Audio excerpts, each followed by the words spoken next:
I'm so happy to be here tonight. Thank you, Alicia, for that nice introduction, and to Rosemary. It was just a year ago that I was a student here at the Athens Center taking a poetry workshop, and I was very intrigued by it when I found it on the internet. The Athens Center is truly an extraordinary place. It's not a very big place, and you know, it's not necessarily a big study abroad program that you hear about at every American university campus, but any warm summer night you pass by here, you can find folks hanging around in the courtyard, reading poetry, and just having a wonderful time. And that's why this is one of my favorite destinations when I am in Greece every year, and I try to get here at least once a year. I'm going to talk a little bit about the journal and about my personal, well, I'm going to talk about the journal, but mainly about my personal journey and how it got started. The truth is, it was not even going to be a literary journal when I first started. It was just supposed to be a book for people in my community in the San Francisco Bay Area to write their own personal stories about being Greek Americans and to preserve their family history and to have a collection. In fact, I wasn't even sure it was going to be an annual publication. I thought that it would just be a one-time publication that really preserved the history of the community. But then I was involved in another organization at the time, and I was using them as a platform because I didn't even think it was possible for me to start my own publication at that point. And they let it go because of financial constraints at the time and difficult economic times, and the organization's leadership wasn't strong. And I was very dejected after that happened. I felt terrible. I didn't really know what to do anymore. I knew at that point that I wanted to be in publishing. I had studied English and literature, and I wanted to be in publishing. I have a family background in publishing. My father was in publishing. He started a weekly newspaper for my small hometown back in the San Francisco Bay Area, Redwood City, California, and then eventually an aviation magazine and a series of other magazines, and he was very involved in that. My mom was also, and still is, in publishing today, so when I felt that badly about them turning down my project, I picked something good to come home crying about, because this was definitely something that the family knew about and could help me, and they encouraged me. They said, you can do it yourself, you know, you have what it takes, we have the facilities, and you can do this publication yourself. And that was all I needed, and I started brainstorming and making a to-do list. And I had been a poet and a writer since high school. I had been writing sonnets since probably my first year of high school. So I said, instead of just making this a family history book for the community, the Greek community, especially in the States, does not really have a platform for literature. And if there are any journals, some of you may have heard of the Diaspora Journal, it's on the East Coast, it doesn't have enough community content, and it's very much an academic journal, and I very rarely would see people in my community, and I'm pretty involved in my community. I go to a lot of different organizations, a lot of meetings, the AHEPA, you know, whatnot, and nobody was really running around with one of those journals. And I thought, if we could have a journal that bridges the gap between academia, provide that amount of content, as well as some community content, that could be something very interesting for our community, and something that I felt was very much needed. And being from the Bay Area, we have a very strong Greek community there, and a very educated Greek community there, where there were a lot of people who could mentor me and be a part of it. We have a modern Greek studies program at San Francisco State University, and they were instrumental in seeing this come together. That is home to Professor Thanasis Maskaleris, who has work published in the journal, and he's on the board of directors, and his work is outstanding, and he was really the one mentor that helped make it the literary journal that it is, instead of just a book where people could write their thoughts about being Greek American. Now, of course, this volume takes that as well. We also have stories, people's personal stories, growing up Greek with a priest. We have biographies. We have a lot of different things, but what made it a literary journal is having that advice and that direction from modern Greek studies. And that is why I think this is a great platform for promoting the journal, because this is a great place for learning the modern Greek language and poetry. And I'm very glad to be collaborating with this organization. So when I got started, it was more than just talking to writers. That was the fun part. It was easy to find writers because the truth is, even people who weren't writers by profession or didn't have a lot of experience in writing, they were hungry to tell their stories. They were hungry to learn more about this. And I actually found people experimenting with poetry, just many people in my community who had never really tried before, giving them this opportunity to be published and to, or at least try to be published and have their work in a community journal, a very accessible journal. So I ended up starting a nonprofit organization, a 501c3 organization that accepts donations and that applies for grants, and we're more of a community literary society, so it's more than just a journal that comes out every year. We get together and we have poetry readings and book signings, and this was much needed in my area. We had a lot of historical societies attempting to preserve family history. We had a lot of other organizations that were very social organizations, but there was not really a platform for literature. So then I went about starting this nonprofit organization. And it was more than finding writers. It was about finding funding and about promoting the journal. And another very important part of the mission of Fωνες is to mentor and bring in young writers or up-and-coming writers. Because we're a community publication, we definitely expand to younger people who are experimenting with writing. And we want to keep our standards high, but at the same time it's very accessible and for a wide audience. You know, this is a very accessible, community-oriented publication.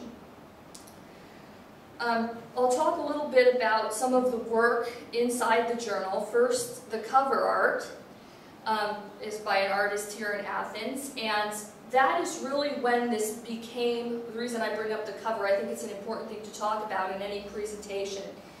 But the reason I bring it up is because this was mainly a Greek-American publication. And I was thinking, even the poetry, even the really literary pieces and the academic pieces would reflect the Greek-American community and the Greek diaspora in the United States.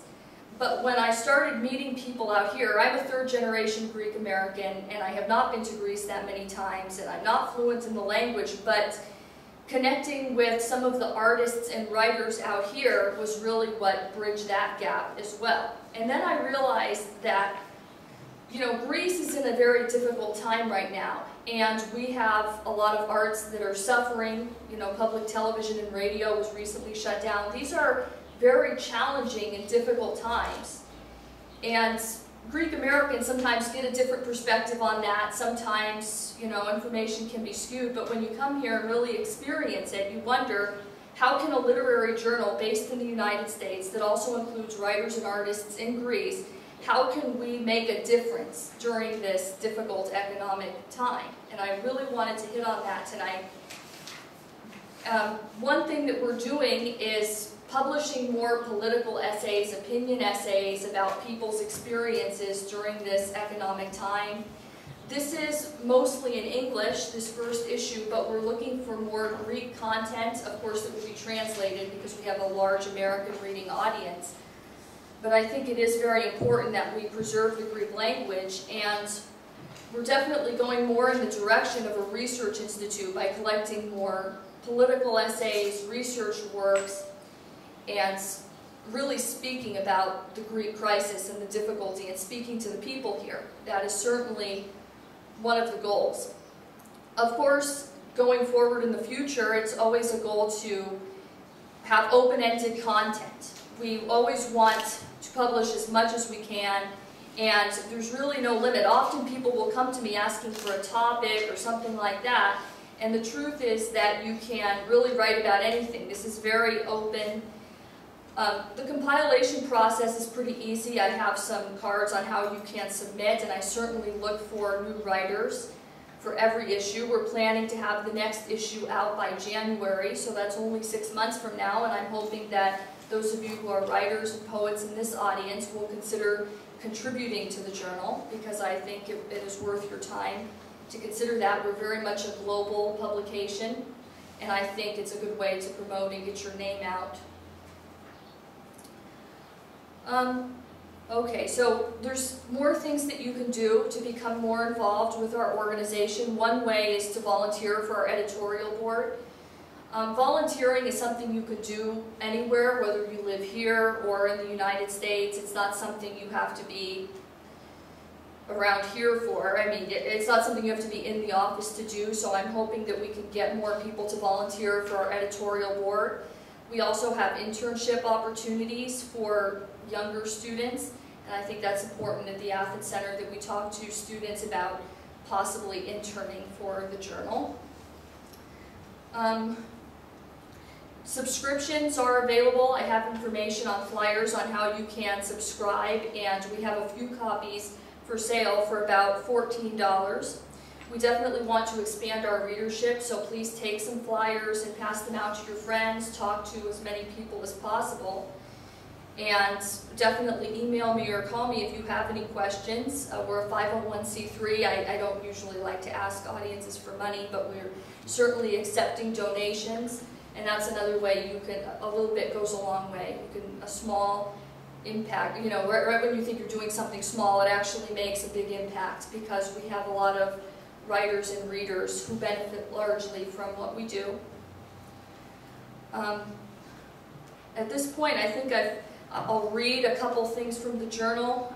Some of the more longer works, the prose, you know, that's kind of difficult for me to read, and since this is a literary evening and we have a very poetic audience, I can read some of the poetry. Now, another thing I wanted to mention is that not everything in here is about being Greek. We don't strictly, you know, first of all, you don't have to be Greek to write for our journal. We have a lot of people in here who are not Greek. They may have interest in Greek things.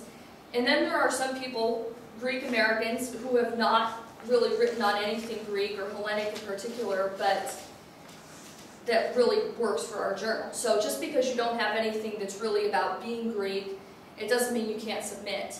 So I'm going to go ahead and read a poem in the journal called Doubting the Word by Angelosakis. Angelosakis is actually the associate editor, and he's from Oakland, California. And I'll read Doubting the Word. If we doubt the name, on what foundation can we then build language we can trust? He asks. We are having a conversation in absentia. He doesn't know it yet. Or if you can't trust the word, what then? Well, isn't that the point? That you can't quite trust the word, meaning always keep shifting and language evolves, have to keep on making it all up as we go again and again, sometimes getting it right, and sometimes, especially when lucky or crafty or modern, by getting it wrong, undoing a Gordian knot. We translate from then to now, knowing all translation is only approximation at best.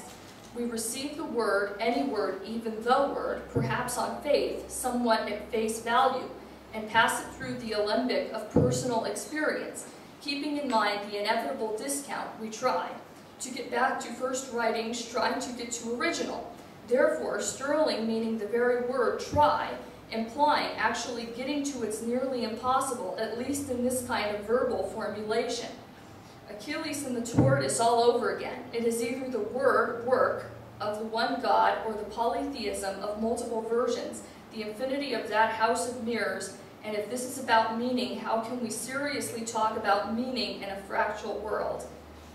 So that's an example of some of the content we publish and about some of the great and outstanding poets that we work with. And hopefully you will buy more. Another one, hopefully you will buy the journal and read more. I can't read too many right now, but I'll try and read a couple more short poems. This is one that I really liked. It's not a Greek themed poem, but I just think it rhymes well and it flows well, and it's by a Greek American author, Philisembos. The jury said guilty, and so he was sent to spend his young life in prison, and then in the chair the priest said a prayer. He hoped his poor soul had risen. Much later a lawyer who studied the crime reopened the file with great probing. The facts didn't jibe, a question of bribe. The judge's own thoughts are disturbing. On poverty's plea, the exorbitant fee had deterred the poor convict's relations. He now broke the case on account of his race that caused some major sensations. The case went to press, exposing the mess that the dead man was framed. It was evident. The lawyer made money, married his honey. I hear he is running for president. So it's kind of humorous. That was a good one. I think we have time for one more. This one is called Historia by Dean Costas, a poet from New York. I shuttle toward signed meat air, toward honeyed cafes and late cigarettes, in churches women's hands plant candles in sand, ghostly flowers in a garden, silvered icons weep myrrh. I trail the fragrant tears. Saint Spiridon, you materialize from a mosaic with towel and grout. You glued Tessera, no Tessera, broken glass to broken past. You point the trowel toward a catacomb maze. Descending, we pass an electrical wire. Nerve of nameless voices, conduits between dead and living. Currents hissing. Welder of light, teach sparks to sing antiphons. Teach the dead to speak of polytextile. Brick by brick, build a bridge. One brick implodes in your hand. You proclaim its fire, water, clay as one substance. Ash scattering, no longer formed or deformed by desire. I am water reciting its body. Wielder of light, let me see into your garden. Speak of waterfall of fire. So those are a few examples. You know, I mentioned the cover, but then I got into another subject. We may have some artists in the audience as well, because I know the Athens Center does art workshops as well. We definitely look for artwork like this with a human connection, and this space, I'm sorry, and this space is a very human connection. This is actually from a series of portraits by this artist of authentic Greek women from the diaspora, and there's one from each country, or one from each part of Greece, or each island, and this one is from Santorini. So to explore more about her artwork, you can find out more on our website. I think that's pretty much all I had to cover at this point. If there's any questions, I can take them now.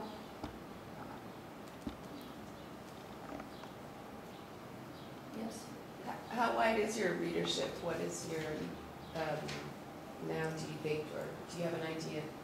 Well, right now we're definitely circulating all over the United States. We printed about 5,000 for this first issue, and we plan to print more because we're all over the United States, and we have quite a few people in Greece who are subscribing. We have quite a few subscriptions coming in, and we hope to expand it by even more, so buy a subscription or buy a copy. Is there anything else? Yes. Is it just poetry that's featured in your No, we have personal stories, fictional stories. I didn't have time to really read any of the longer pieces, but some of the sections we have, you could read from the table of